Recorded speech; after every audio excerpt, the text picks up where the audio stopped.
Hello and welcome to another episode of the Get Psyched Show. I'm delighted to be joined by sports journalist and broadcaster Rhona McLeod this week. Rhona has vast experience covering events like the Olympics, Athletics World Championships, international football and Six Nations Rugby.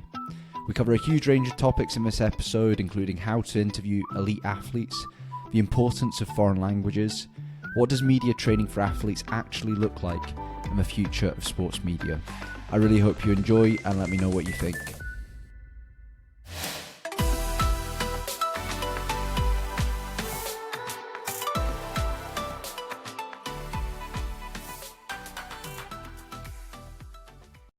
Hi Rhona, many thanks for joining us today.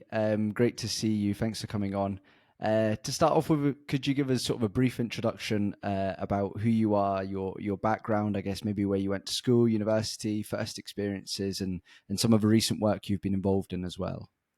Of course. Hi, George. Thank you very much for inviting me on. So, my name is Rhona McLeod, and I am probably most well known as a sports journalist. I worked at BBC Scotland on BBC Sport for 20 years, so I'm pretty old. I left there in 2019 to become a freelance sports journalist. So, my own background, I did athletics when I was growing up. I went to Lenzie Academy, which is in Eastern Bartonshire, and I was an athlete doing hurdles and long jump. So from there, I left school in fifth year. After fifth year, did my hires, left school to go to the University of Wyoming in the USA on a track scholarship. But I had decided that I only really wanted to do that for 1 year. I don't know why at the time. I decided that I would do it instead of a sixth year at school. I think I thought that I would 1 year would be enough, but actually I absolutely loved it. And when I was there, that was when I got my first introduction to broadcasting, because they had a broadcasting course which did not exist in Scotland at that time at any of the universities to the same degree. So they had their own TV studios and their own radio studios. So that was really my first exposure. So I did broadcasting, English, and French at the University of Wyoming. Then I came back after my 1 year to start off again at Stirling University. And at Stirling, I did media studies, which was much more theoretical back then. I think now the course is much more practical. But I continued with the media route. And then after graduating from there, I was fortunate enough that I went straight into the BBC as a radio researcher. But I was always interested in sport, obviously, and so that's where I think my own background in sport and athletics, while still competing in my early days at the BBC, I just always wanted to work in sport. So I've kind of danced around in different jobs since then, with the BBC, leaving the BBC for a short while, working in sports magazines, and then back to the BBC, and that's when I started to do television presentations. So I presented the sport on Reporting Scotland for years, and did 5 Commonwealth Games and lots of Olympic Games, World Cup France '98 in football. So I did a lot of football reporting at the BBC because BBC Scotland loves its football. Bit of rugby as well, Six Nations, bit of golf, Open Championships. But when my time came to leave, I decided that I really, really wanted to work in more athletics and more of the sports that I grew up absolutely loving, and the sports that actually don't get the media coverage, certainly in Scotland, that my appetite wanted. So I left, and then I've been so fortunate to be taken on by World Athletics Productions. And I would say that my one of the biggest things that I do now is the mixed zone interviews at World Championships Athletics. And also I work for Olympic Broadcasting, which has been amazing. And I've done the first Olympics I did with them was the Winter Youth Olympic Games in Lausanne, and I did the Tokyo Summer Olympic Games. This January, I did the Winter Youth Olympic Games again in South Korea.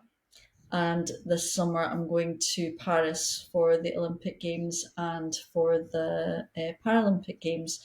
And big shout out here to the linguists amongst us, because I know that you're a Spanish student and I studied French. And I would say that when I did French at university and at school, I never particularly thought I would use it in my career. But if you want to be a journalist, having a second or a third language is amazing to work internationally. You really, really do benefit from that. So keep your languages going, kids, because one day you'll use them. Yeah, amazing. Yeah, that's good to hear. And I'm going to ask you hopefully a bit later about languages and about your development, because I know as well you've done a fair bit of Spanish and been keen to learn on that. But obviously the French might be a bit more useful this summer. Yeah. Just going back to that. First, when you left university after you've graduated and you got that opportunity in the BBC, how did that come about? Were you sort of filtered into that role through the course you were doing and people you'd met, or was it a certain experience, or was it just a job that was out there and you were up for applying for it and got it? I would have to say that it was while I was at university in Wyoming.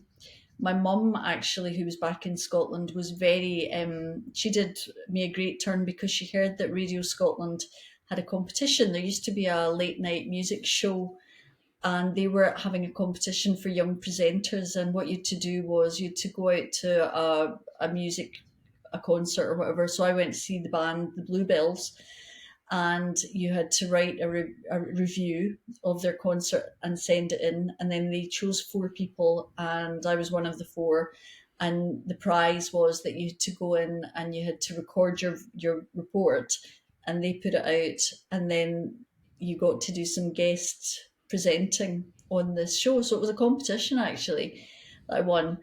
And so I did, I suppose you would say that was, I did the odd little freelance kind of contribution. Don't think I got paid for it because I was a prize winner. So, but that was great because I got in the door and people kind of knew my name. And so then when I left university, I applied for a job as a researcher in Radio Scotland in a show called McGregor's Gathering, which was very, it was Jimmy McGregor who was the presenter, and it was very couthy. And we interviewed farmers and lighthouse keepers and people of the Scottish culture, and just interesting kind of mid-morning Radio Scotland programme. And I actually didn't get the job. I applied to be a researcher, but I came second. And the person who got the job couldn't take up the work for 3 months because she was doing another job. So I got my foot in the door for those 3 months and fortunately made a good enough impression that then I got moved on to another short contract and another short contract. And it just one thing led to another. And I was just there and there and there. And there. So, for so many jobs, I would say if you can just get your foot in the door, even if it's not the job for life or a long, long contract, if you can just get your foot in the door, work hard, show up, be professional, be creative, because journalism is a creative industry. Be creative, and that's what kept me going. I mean, I would say in life, for many, many things, I've come second, but been there or thereabouts, and just managed to get in a little bit. Didn't win the top prize, but just got in a little bit, worked hard, and managed to keep it going. And it's served me well. It's been fine. So yeah, that's how I got in originally. Though it was a competition. Yeah, amazing. No, it's a cool story. I always like to hear back because there's often interesting stories about that first experience, how people got in somewhere and got those opportunities. But I think you're spot on as well. It's almost like a feedback loop. I in a microphone, I often feel like where you do that one good thing, you have that one experience, you get a positive outcome, and then it just leads to another, and in a few years you're in a completely different place just from one small thing it can be. So yeah, definitely good advice there. I think also by not winning the top prize, maybe you work at things a little bit more and you've got a bit more humility about you. I think people who are like always winning things, always getting it, they sometimes think it's a bit easier than it actually is.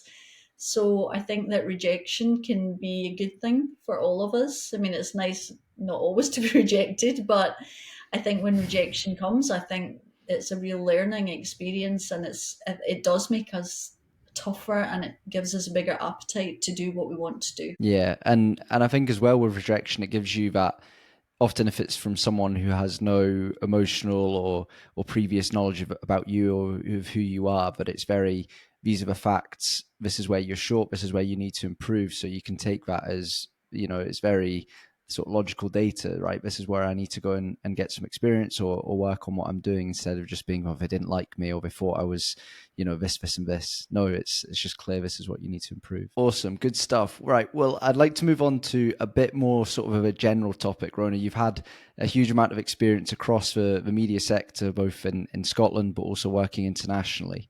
So I'd like to touch on a bit about the importance of media and especially in sport, why it is so important. So I'm going to use a word again, but could you answer sort of why it is important to have comprehensive media coverage of sport? And I guess as well in Scotland, in particular, we've got a huge range of sport, despite obviously you saying earlier football being sort of a main one. There is a huge amount of sport in Scotland. So why is it important to have this coverage, but also why is it important for these smaller sports or non-mainstream sports to have that coverage too? I think it's really simple. It's so aspirational for our young people to see sport, because they say if you can see it, you can be it.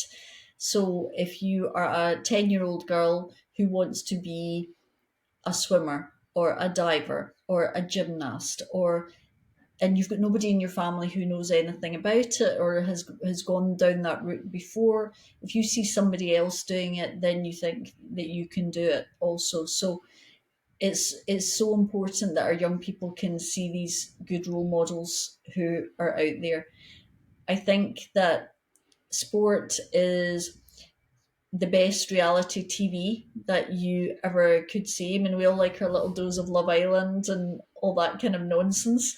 But if you become truly invested also in sports people and the journeys that they have, and you live that dream with them, it's so exciting to be able to watch sport. And if you watch team sports, there's all the kind of the camaraderie, there's being a united part of a team. We all know if we've got a favourite team, whether it's a football team or a rugby team or a netball team, to be with our friends and watch them do well, it's just a fantastic feeling. We can all celebrate together. And I love watching international sport because I'd say in terms of football especially, I love watching the Scotland football team. They're not always the best. The women do pretty well, but I do love getting behind my country and watching Scottish performances. I feel more aligned to that than I do perhaps club football or club rugby as well, for that matter. Yeah, I just love the excitement of it, and our family. I have two daughters who are, one is 20, one is 21, and they're both complete sports fans, sports nuts. And the elder one especially has to leave the room so many times when we're getting towards the 80th minute or the 90th minute or the fifth set, because she just can't watch it anymore. It makes her ill because she cares about it and she gets so excited about it. But that's great. It's just great to feel so passionate about something. So yeah, I've been brought up in sport. My mum was a PE teacher. My dad was a racing cyclist and an amateur footballer. So I've just been brought up on it. My husband's exactly the same. Both his parents were PE teachers. He's sports daft as well. So I can't imagine life without it. And the fact that the media can reflect it, all the better, because it would be awful if all this sport was going on, but there was a vacuum of a media presence that nobody knew about it. So yeah, I think it's really important, and for the development. And then I suppose it brings money into the sport as well. If you look at, once we're getting up there to television and radio and podcasts, and you can start bringing in sponsorship and people's combined wish to be involved. So, and the media has changed, and you'll probably come on to this in a bit, but the media has changed so much from when I started, when it was like you've got radio and you've got television and that's it. Whereas now, I mean, the media is not your full-time job, but you've got your own chat show here and you're getting out there and you're doing it. And it's such an opportunity for everyone to generate their own content. So yeah, the media has changed a lot, and the more people who are singing the song of sport is good, get out there, do it, follow it, the better, I think. Yeah, amazing, and I guess it's fair to say that sports in your bloodline in some sort of way, and especially your daughters as well, with your partner having that side as well. And I like the reality TV comparison too. The storylines of professional athletes or even amateur athletes, no matter what sport, can be so inspirational and is something that is so key to people relating to them and then looking up to them as well. Which, yeah, I guess without media, you wouldn't hear about those stories. You wouldn't receive those stories. So definitely, you sort of spoke a wee bit about the changes as well, and that's sort of coming on to my next question. So over the last 20 years, when you've been in, obviously you've spoken about this change in the content. What do you see as a big benefit of the changes that have happened over the last year in terms of sports media and sports reporting? Because it's much more accessible now, we're able to cover many, many more sports than before now that we've got digital platforms. So it makes television production, or let's call it video production, much more inexpensive. So when I would have started off with the BBC, in order to televise a swim meet or an athletics meet or a football game or whatever, you would have a full outside broadcast production, which would involve satellite trucks parked in the car park and dozens of camera people and vision mixers and directors. It can be done now so much more cheaply, which makes it much more accessible to the more minority sports that can't afford to be involved in big television production. We can live stream things. I mean, I could live stream a swim meet from my phone. It's just so much more accessible now. And I suppose that I would say that I'm a traditionalist because I was brought up in this traditional era where big, proper, heavy cameras filmed stuff. So when we first saw little video cameras, you were all looking at it like, oh, the quality's terrible or the sound is dreadful. And then when it came to, turning up with your phone, oh, but it's not good quality.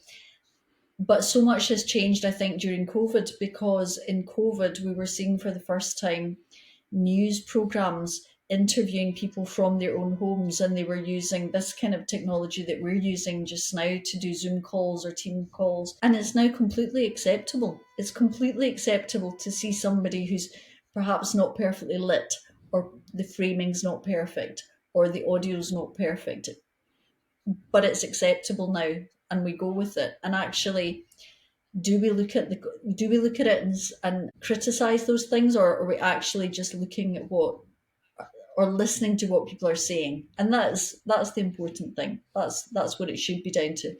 So as far as sports broadcasting comes into this, as I said earlier, we can now go to swim meets, we can go to Scottish schools meets, we can go to anything and get it covered much, much more cheaply than it would have ever been possible before. And so now many sports, many events are having coverage for the first time ever. They would have never got it through the traditional methods, those big, old fashioned, expensive methods. Their sport would have never been covered, their event would have never been covered. So now, in very varying degrees, events can be covered from a very, very simple live stream off an iPhone all the way to, we're still doing the big outside broadcasts at the huge big events. But there's like a level for everything, which I think is really healthy, and everybody can be a broadcaster, which is also a tremendous thing. It's not the closed shop that it once was, where you were so lucky to get a job, or so lucky to be a broadcaster. Now everybody can be a broadcaster, and that's such an opportunity for anybody who wants to get into journalism. Anybody who wants to do the job that I do, they can do it. You're doing it right now, and that's a fantastic thing. So everybody should get out there and get experience. If this is what they want to do, they should just go and do it. They should just think up, what's the name of my podcast, what's my angle, as you've done, which is great, and go ahead and do it. Yeah, amazing. Yeah, it was some really like interesting points and things that I've maybe not thought so deeply about the benefits of having such an open media set now. Like as you say, if the opportunities are there for people to so easily become a broadcaster or work in media with their own phone, their own microphone, you know, very easily, then you're going to get the best people, the best talent going to the top, because it's not just whoever's got the opportunity or whoever's in the know. It's people who have got the skills can show it themselves, which is so important, and something in sport as well. If the opportunities are there in sport for people to try different ones, and then the best people are gonna move to the top, which is great. I as well like the point of I guess because we're all able to share what's happening now. I think of the example of the guy who's just run across Africa. I'm sure you've maybe come across him, but he's able to share his story online and in a way and raise a following and you know raise over £1 million for charity, all through his ability to do it himself, and he's not had to have a full camera crew come with him. And then the quality of the content, although it's really high, isn't really the important thing there. It's the story. It's what's doing. It's the constant updates. So people are more engaged about the content rather than the quality, even though the quality of what he was producing was really high. But I like that, and I think I saw recently. I think there's record numbers have signed up for the London Marathon for next year. So I'm sure it's partly down to him and the work and everyone being able to share their story of getting involved in sport, which is awesome. Yeah, absolutely. And there are so many incredible people out there, incredible stories, and they are documenting their lives. I mean, there's a complete saturation on TikTok, and but I suppose everybody follows the people that they want to follow, and yeah, I think that there are some amazing people out there, and it's funny because I suppose I'm usually got a camera person who's standing doing the camera work for me. So when I go away on holiday or I do anything, I'm actually not that keen on. I would hate to. I don't think I've ever actually done this in my life. I don't think I've ever held up my phone and recorded a piece to camera.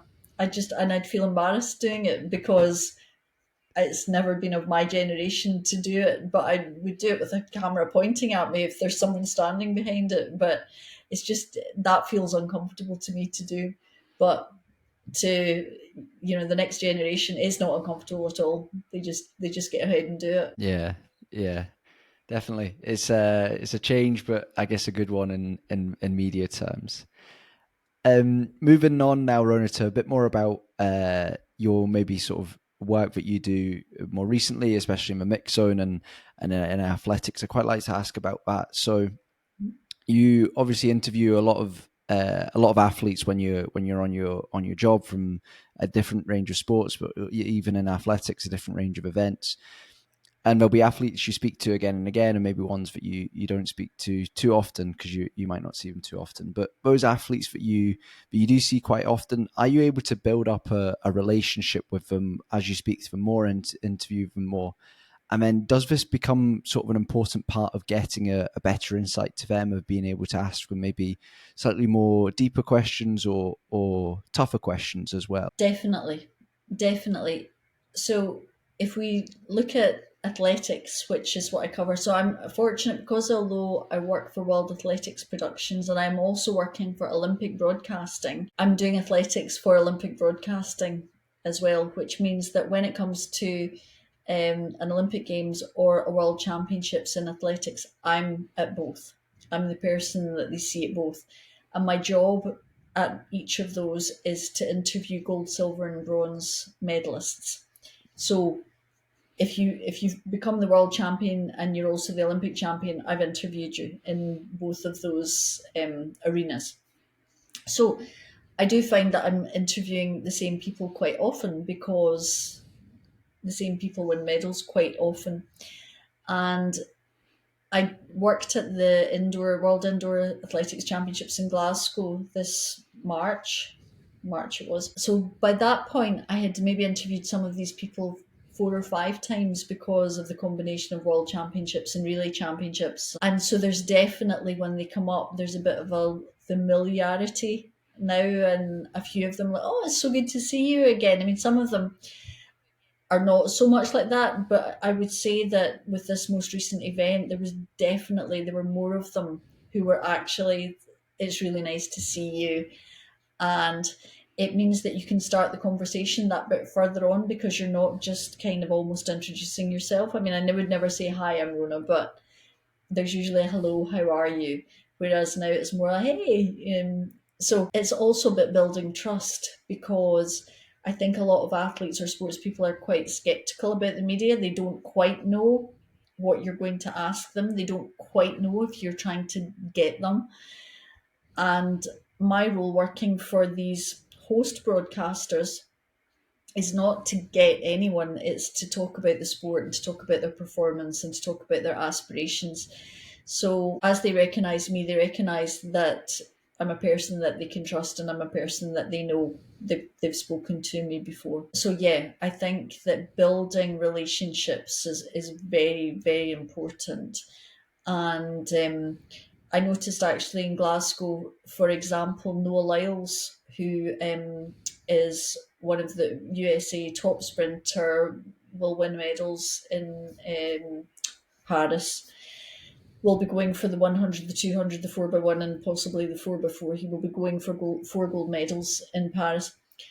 So because the event was in Glasgow, I wore a kilt. I wore my kilt one day, and Noah came up to be interviewed, and instead of being interviewed about his performance of the 60 meters, he was like, "Oh, so tell me about that. Tell me, that's a kilt. That's a kilt."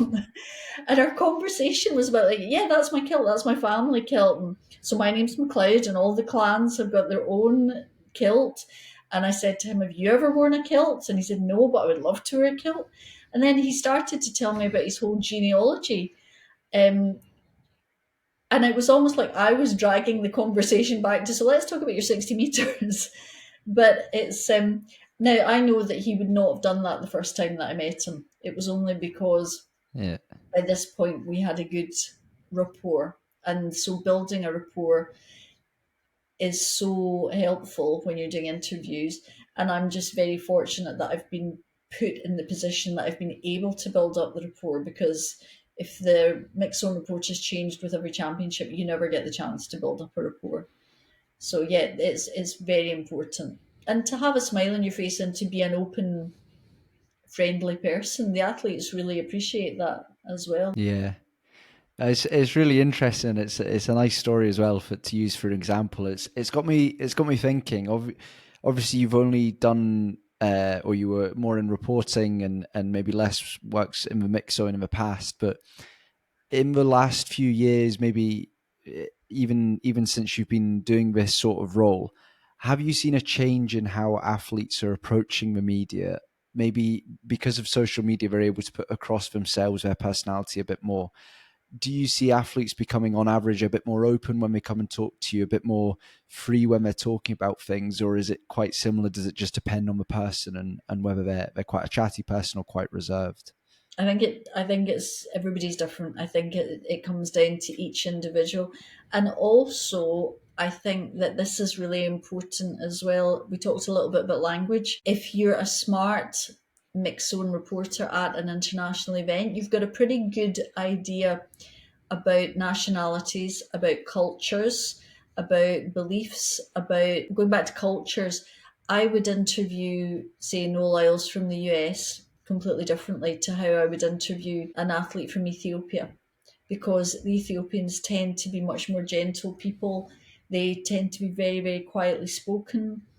And so I'm not going to, you know, launch myself at them with a hey. Whereas Noel Lyles, I would definitely be much more chatty, up there, loud.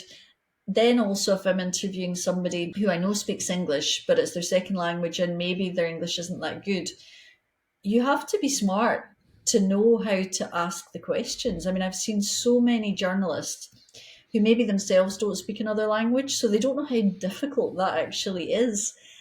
And they'll just go in with foreign athletes and just rattle out a question so quickly. Now, that will be guaranteed to put that athlete on the back foot and not want to engage. And feel intimidated and feel embarrassed because they feel that they don't know how to reply. So I think every single person that comes up, you've got to be thinking all of these things. You know, at the Olympic Games, there's going to be a team of refugee athletes. So that takes knowledge, that takes what's going on in your country, what's been happening to you personally, knowing how to it's just knowing how to deal with people and how not to offend people and how to get the most out of people, and also knowing which language to speak to them in, because when I do host broadcasting, they ask us to get an answer in English if we can, and then also to get an answer in that person's own language. So obviously, I don't speak all of the languages in the world, but Google Translate's an amazing thing, and we've done it this way. We've been Swahili or whatever. We can quickly see them coming in. Okay, that's where they come from. I know they don't speak English, so we get a question and get it translated, and then we can actually just show them it, and then they can give their answer to the camera, because the purpose of a host broadcaster is our pictures go to all of the different nations throughout the world. So if you do not have your own camera crew there, you can take the interviews and all the action from the host broadcaster. So an athlete responding in your own language is a fantastic thing for them to be able to access. But it gets quite funny because, for example, the Netherlands or the Scandinavians, their English is so good that when I speak to them, we always speak in English first of all, and I'll ask them the questions, and then I'll say, right, can you give me an answer in Dutch now, please? And then they look at me with confusion because they can't actually go back to their own language very quickly. They actually start to be confused about what are the words and how do they say it, because they're just so in that environment, so in such an English speaking environment. So we have a lot of fun with it as well, and for me it's very, very satisfying. I mean, my French is pretty good, that I can have a good conversation with somebody in French, and I love it when I feel like I've done a whole interview in French and it went really smoothly. Um, and I've been learning Spanish, and my Spanish is pretty shocking. It really is, but I can usually get some questions. I can usually get some questions out there. So that's my big ambition for Paris and for the Paralympics, is to just be a bit better with my Spanish. Very good. Yeah, no, that's awesome. And I think the point I really liked that you made is that even if you don't speak another language incredibly well, but you've spent time learning one and maybe spending time in another culture and understood what it's like to have a, or not to be speaking your first language all the time, is you build up that understanding of what it's like for someone to have English as a second language. And when you're doing that reporting, taking that extra bit of time to ask your questions clearly and concisely and check that they understand can mean so much. And yeah, I mean, it makes complete sense when athletes are feel more comfortable and are quite willing to open up if they understand the question clearly and know that you've got that understanding that, right, maybe English isn't your strong language, so take your time with this. If you need to ask it again or something like that, it's really important, because ultimately your job at the end of the day is to get a good answer, get something that people would like to hear, get an insight of their experience. Yeah, and I mean, the last thing that I was at in South Korea, I was astonished because I actually heard a reporter ask a foreign athlete how they felt at the end of the shooting match. Now that's a colloquial thing that people in English say, you know, at the end of the whole shooting match. There wasn't a shooting match, it was a ski event. But they were actually asked, so how do you feel at the end of the whole shooting match? And I'm thinking, if somebody said that to me in French, if that was an equivalency, and I would be going, la fin, at the end, okay, the fusil of a gun, you know, it would just send you down a track that is not the appropriate track to go down.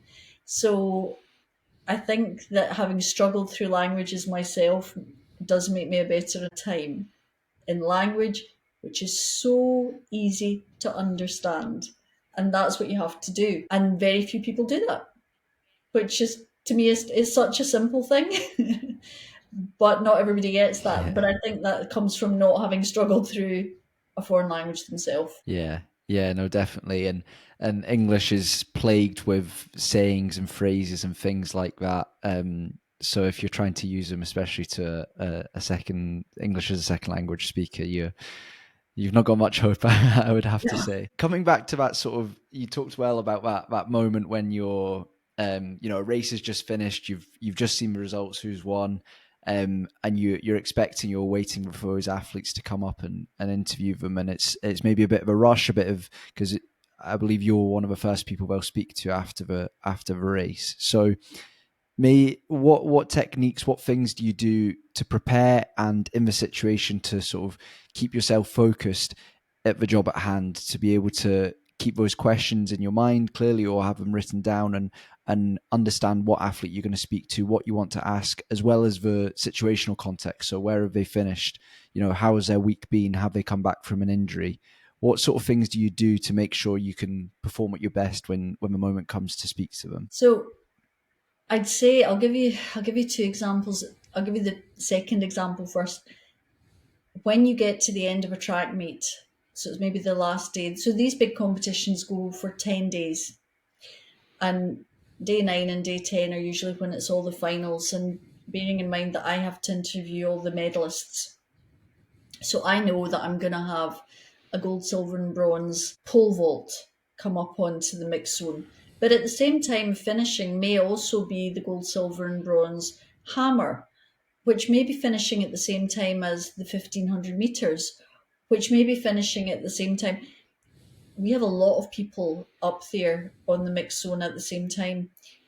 And that is like a game of chess, because you don't want to miss anybody, but you know that some of them will be happy, some of them won't be happy. It's keeping focus. It's just keeping that focus about who are they, what are their name, where are they from, what was their performance, was it a personal best, was it a season's best, was it an Olympic record, is this their third gold Olympic medal, were they second last year and this is the step up.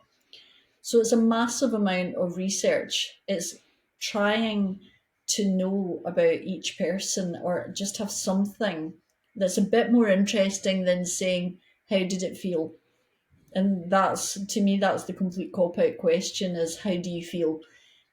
I usually try so hard to get some context of what this means, and also researching about the people beforehand. For example, they might give you a snippet of, oh, I'm just so delighted because of what's happened. And if you don't know what's happened, it might be the case that their coach has just died, or their father's just died, and if you don't know what that is, you can look foolish, and you're also not getting the best out of them, because they clearly want to talk about something. So it's getting all of those emotions out. So when you get to days 9 and days 10, it's chaos. There's just so many people buzzing around, and then it's like the chess game. When you're in the earlier part of the competition, that's when you've got a bit more breathing space. And so those are the times when your research is really serving you well, because that's when you can do the more interesting, slightly more personality led, slightly more fun that you can have with them. Because once you get down to the final days and it's the nitty gritty of the finals, they're kind of less keen to chat about who their role models are. They just want to focus on their actual performance at that time. So I think it changes as the competition goes on. It changes enormously from how things are in the beginning to how things are at the end. And at the end, the pressure definitely ramps up. And so those are the times you know that you maybe will have just one chance to get the correct question out. And so it's just in your head, you're just mentally preparing for, do they look happy? Do they look angry? Should I ask this? Should I ask that? And from a psychology point of view, you're reading people's faces a lot. And from that point of view, you're also wondering how far sometimes you can go with something. I mean, I've interviewed over the years many people who've cried, who've burst into tears. And it's also knowing when to just back off, because a bit of emotion is good, but you don't want to be taking advantage of people who are in states of distress. So yeah, having a sensible head, and trying to read people and have empathy is very, very important. Yeah. Excellent. It was something I was interested about how important that emotional intelligence is when it comes to speaking with people who have, spent years working to get to a point, and you're speaking to them just after they've found out the result of that thing. As well, do you speak with other reporters, other journalists that are based or that are working at the same event, that maybe they've got an insight or they've learned something in their own interview or something recently? Are you speaking with them, trying to pick up bits from each other about what you can maybe ask in your own interview? Yeah, I think I have found it's funny, different environments have different levels of competition. So there are definitely some environments that would be a bit more kind of like closed book than others. And that's when you're maybe getting to looking for a big exclusive, which is more from the days of football and back in those days.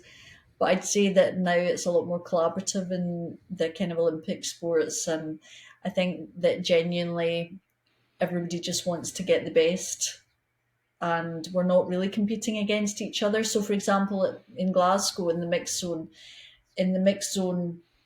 little slot next to me was a guy from Dublin who was working for Virgin Media, and so if he got a nice line, he would say to me, "Oh, ask about," and so he would want me to get the nice line as well, and equally, I might pass on to somebody else, or if there's something that I think somebody should be aware of in the athlete's history or whatever, or also things to avoid asking them. If something happens that you think, I wouldn't go there again, we'll pass that on to the other athletes, the other journalists as well. But there are definitely times, if there's an athlete coming up that can be quite volatile, I'll definitely listen into the interviews that are done before to find out what's triggered them, and so that I can avoid asking, or if they give an answer to something that I maybe didn't know, I'll make sure that I ask that question as well. So yeah, you're definitely kind of like half listening into what's going on in the interviews before as well. Yeah, awesome. Getting that wee insight, about wee advantage that you can find. Um, Moving on, I guess, to something you've worked a wee bit on recently, I believe, which is doing some media training with athletes, and especially young athletes. Could you just sort of explain what media training actually involves, and what it looks like to be part of this and working with athletes? So media training can take on very, very many different guises. I would say that at the kind of top end, which is like the big international athletes, or it might be a business person who's going to be interviewed in media, you would actually do some mock interviews with them and show them what they look like, show them how they sound, advise them how to answer questions, especially difficult questions, how to get themselves out of scrapes, if you like, how to make the most of a difficult situation.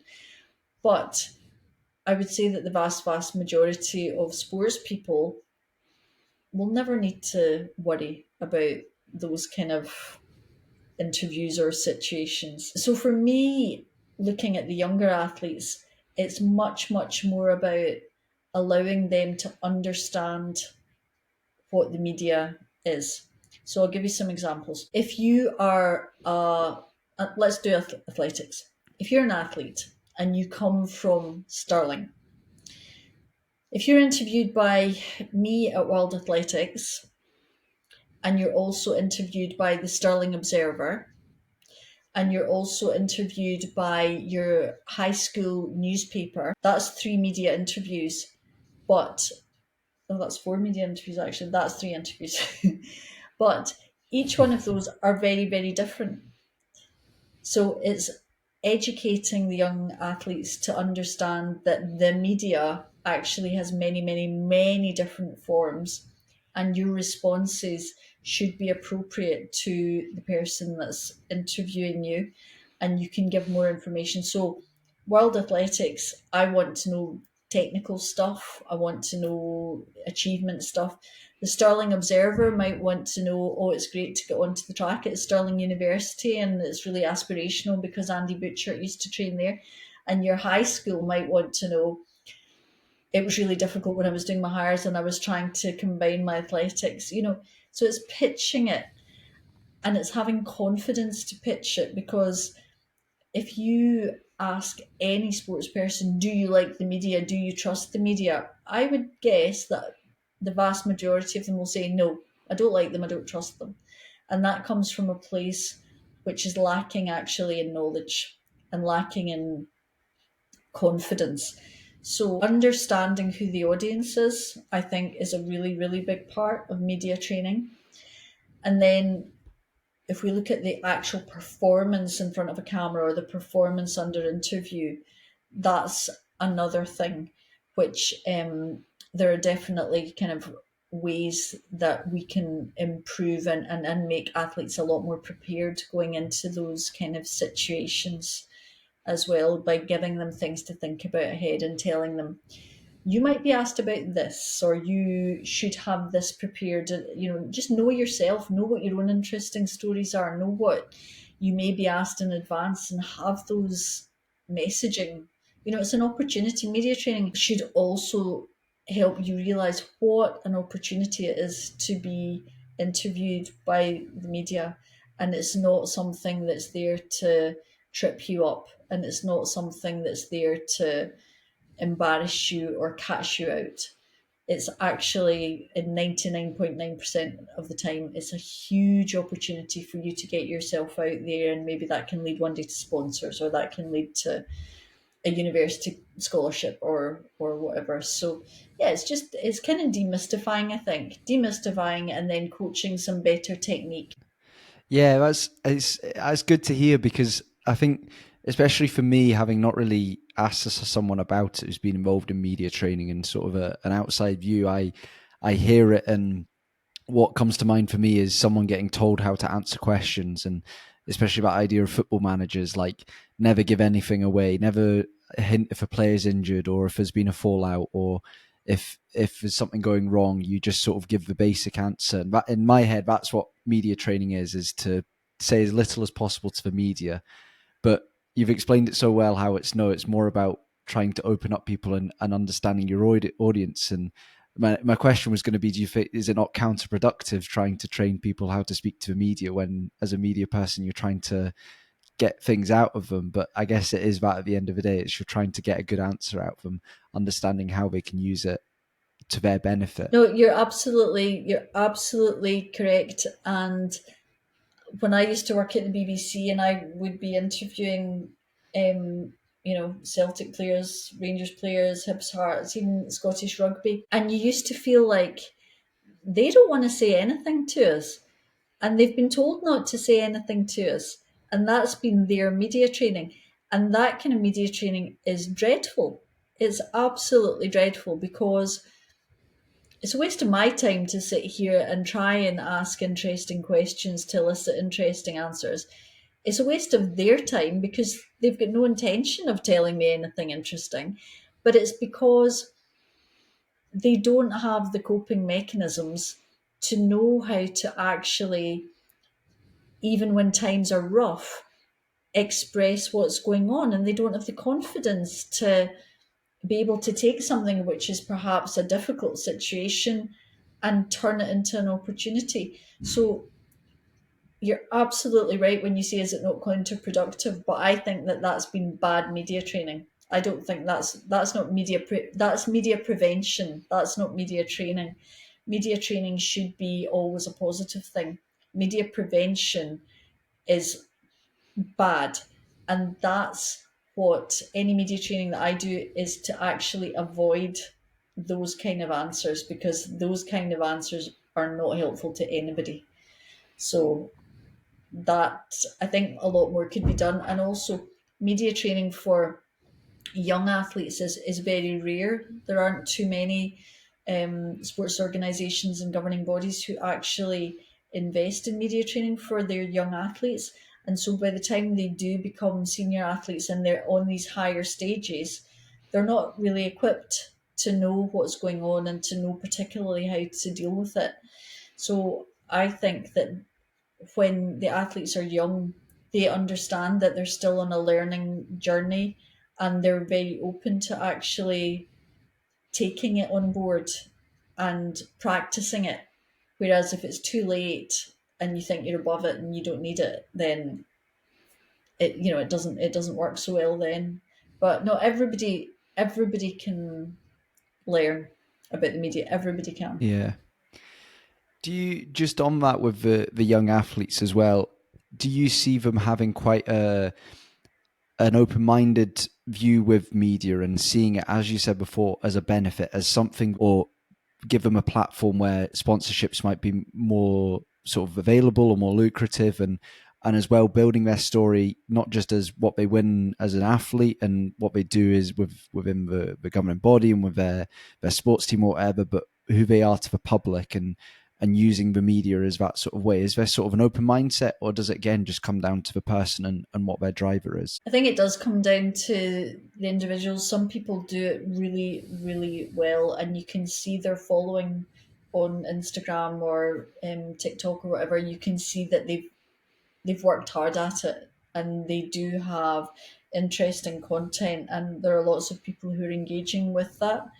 And that is actually the sports governing bodies love it. I'm saying they love it. I know that some of them love it, as long as they feel like it's not a distraction. But it's if done well and done in a positive way, it's such a positive thing for the sports to have these young ambassadors out there showing the lives that they're leading and being aspirational and being successful, and also documenting if they have injuries as well, because that is such a learning experience. So somebody who's very, very good on social media is the long jumper Jazz Sawyers. Now, just in the last few days, she's the European indoor long jump champion. She documents a lot of stuff. She's really good. Her content's very, very interesting. But she ruptured her Achilles a few days ago. She will not be doing the Paris Olympic Games, which is just awful for her. And rather than hide away, she immediately picked up her phone and she started documenting her return to fitness. Now, if you're a young athlete who's just gone through an injury, that what a comfort that is to be hand in hand almost with another athlete who's doing the same journey as you may be doing. So I think that the athletes who are open to it and who want to do it, because not everybody wants to do it, some people will think it's a distraction, and that's absolutely fine. But I think the people that do it and do it well, it's such a valuable thing to be able to do for yourself, to get your name out there, to make people more aware of who you are. An example that kind of surprised me was I went to Colombia with the Great Britain under 20 athletics team at their World Championships. It was the World Championships in Cali, Colombia 2 summers ago. And I was part of the team management. And I said to them beforehand, you're going to come through the mix zone and I'm going to ask you questions. These were all under 20, so they're all like 17, 18, 19-year-olds. They were some of the coolest kids you have ever met in your life. And even to me as a grown up, they could be quite intimidating because they're just, they're at the top of the game and they're so cool. And, but I said to them, you're going to come through, I'm going to interview you all. And when you come through and I say, tell me about your performance, I don't want you to say, yeah, good or bad. I said, I want you to tell me 3 things about your performance. And they all sat there in the meeting, and I barely got a kind of raised eyebrow or anything. And I just thought, yeah, well, we'll see how this goes. They're all far too cool. When they came through the mix zone, all of them. So tell me about your performance. 3 things. They all told me 3 things about it. And I thought that was such a simple thing that they were asked to do, but they thought about it. And when they finished when they crossed the line or they did their last throw or whatever, they were thinking about it. What are my 3 things that I'm going to say? And the interviews were amongst the best I've ever received at any event that I've ever done, because somebody actually said, I have an expectation of you. My expectation is that you're going to tell me 3 things about your performance. And they all came and they delivered. And even though they were young athletes, the actual content that I got as a journalist was much more interesting. I could actually go and write, or I could actually put on social media much, much more interesting content than if they had all just wandered through and I'd said, tell me about your performance. They were like, so that's what media training can be doing. It's just directing. It's coaching. It's coaching. That's all it is. Yeah. That's such a brilliant example, and one I'm going to try and remember, because I guess it's that sweet spot between giving them freedom to speak about what they think, but also giving them that sort of boundary of, this is what I'm looking for. So they've got that, that autonomy to, right, I can say what I want, but there's an expectation. It's not such a detailed question where you're expecting, you know, to be really specific about something, but it's not too open. Like, how was your performance, where they can just say whatever. It's yeah, questions like that. That's great, and no wonder you got such good responses out of that. So, Rhona, obviously, as you said, you've had the opportunity to travel a huge part with your work, and visit a huge amount of countries, and obviously practice your language as well with that. So it can be quite easy to list all the positives of getting to travel around the world and see these different places, but there can also be sort of things that are quite difficult, and that struggles that can come along with that. So have you experienced any of those struggles, any of those difficulties when it comes to traveling, whether it's beforehand or while you're away? And how do you cope with things that you might find difficult? Not really. I love to travel, so I honestly can't think. I mean, let me think. I mean, I've always travelled, and I think that the more you travel, the easier it gets. So yes, you get tired. Traveling is tiring, and traveling sometimes can go wrong. But I just accept that it's part of the job, and I'll get there eventually, and try not to get stressed about it. I do actually. No, this is quite interesting. Nobody likes to be on a plane for 10 hours or whatever, because if you start to think, I can't get out, I've got to sit here for 10 hours, I can't move, and you can get a bit panicked about that.